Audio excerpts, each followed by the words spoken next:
Good afternoon and welcome to WEFM's Midday News, brought to you with the kind compliments of Court St. Vincent Limited. It's Match Madness at Courts Ready Cash, so be ready for craziness. For all of Match, you can get a stove, a smart TV, recliner, or sofa bed, valued up to $2,599 for free with your loan of $3,500 and over. It's madness all month long. Are you ready? Hurry! Visit your nearest Courts or Courts Ready Cash store or apply online at www.readyfinancecaribbean.com. At Courts Ready Cash, we are ready when you are. Conditions apply. Offer valid while stocks last.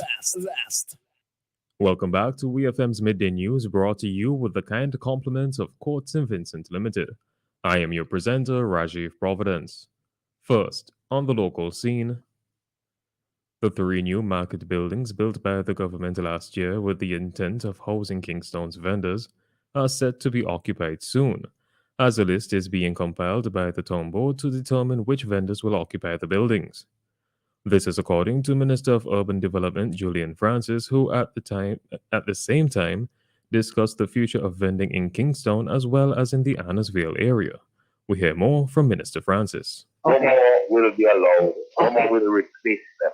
Inside of the central market, there are vacant spaces. If you go into the central market, you will see stalls empty in there all day. Vendors are going to have the option of going back into the market because we are going to declare some areas not for vendors. In other words, we are going to identify spots in town after that where vending will be allowed. And outside of that, then basically they won't have a choice but to go back into the market. Minister Francis also disclosed that there have been discussions pertaining to the future of vending in the area of Massey Stores, Annisvale. The Annisvale is second to this one. The priority is to get things down. Discussions have been held with the owners of the property Massey that Massey occupies. You know, there's a back parking lot by the river. Discussions have been held and the permission have been given. I don't have it yet in writing for us to establish some stalls along the back wall, along the river bank there. And we should be moving there next to try and speak of that area. That was Minister of Urban Development, Julian Francis. World Water Day is an annual United Nations Observance Day held on March 22nd that highlights the importance of fresh water. The Central Water and Sewerage Authority, the CWSA, has joined the rest of the world in recognizing this day, marking it with a message to the public where they highlighted the significance of groundwater, saying that although groundwater is out of sight, it must not be out of mind. Groundwater is invisible, but its impact is visible everywhere. Out of sight, under our feet, groundwater is a hidden treasure that enriches our lives. Almost all the liquid fresh water in the world is groundwater. Worldwide, 2.5 billion people depend solely on groundwater resources to satisfy their basic daily water needs. The CWSA, in their message, also highlighted the impact of climate change on this precious resource. Extreme weather events such as droughts and floods caused by climate change are likely to increase our dependency and affect groundwater availability. Thus, even though groundwater may be out of sight, it cannot be out of mind. As climate change continues, it will become more and more critical for us to manage this precious resource sustainably. The theme of World Water Day this year is groundwater making the invisible visible. Still on the local scene, the Royal St. Vincent and the Grenadines Police Force has launched an investigation into a fire at Daphne, which caused over $80,000 in damage.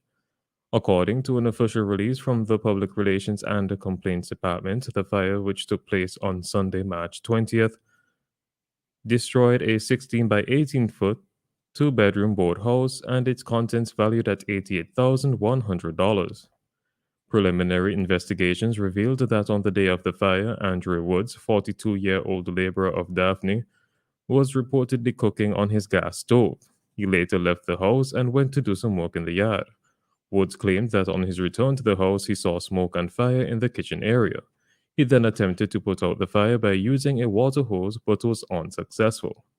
Officers from the fire department responded to the scene and extinguished the fire. On to news in the region, the Grenada Tourism Authority has launched the 473 Diaspora Program, which allows Grenadians around the world to become tourism ambassadors for the island. The approximately 360,000 Grenadians living in countries across the world will be encouraged to join the initiative via the website and complete a 12-module training program, which will give them the status of a 473 Connect ambassador. The online training program will equip participants with the tools and knowledge to recommend Grenada as a great holiday destination to their peers. Ambassadors will also receive exclusive access to a list of preferred travel advisors who can then turn their referrals into bookings. The Republic of China on Taiwan has made significant strides in waste management, becoming a shining example of a country that has moved from recycling to circular economy, and St. Kitts and Nevis is bracing itself to follow that example. Project Steering Committee members of the recently launched St. Kitts and Nevis Solid Waste Management and Recycling Project on Thursday, March 17th, were apprised on Taiwan's roadmap of its waste management from recycling to circular economy through an online seminar conducted by Professor Ming Qian Su of the Department of National Resources and Environmental Studies at the National Donghua University. The prestigious National Donghua University is a national research university located in eastern Taiwan. Apart from environmental studies, it offers a wide range of disciplines, including the sciences, engineering, computer science, law, arts, design, humanities, social sciences, education sciences, marine science, music, and business. On the international scene, rescuers at the site of a plane crash in southern China found burnt wreckage and personal belongings of those on board, but no sign of any survivors. China Eastern Flight MU 5735 was carrying 132 people when it nosedived 30,000 feet into hills in Huangxi. The cause of the Boeing 737's crash is being investigated. Recovery work has been hampered by difficult terrain. There has been an outpouring of grief in China where families of those on board are waiting anxiously for the news.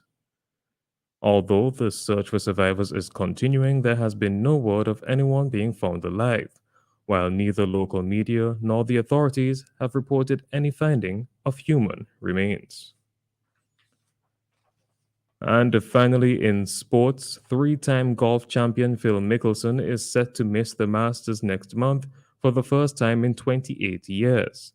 Mickelson, 51, is taking a break from the game after apologizing for his criticism of Saudi Arabia's regime. On Monday, Mickelson's name was removed from a list of active players competing at the tournament, which he last won in 2010. The Masters, which was won last year by Japan's Hideki Matsuyama, begins at Augusta National on April 7th.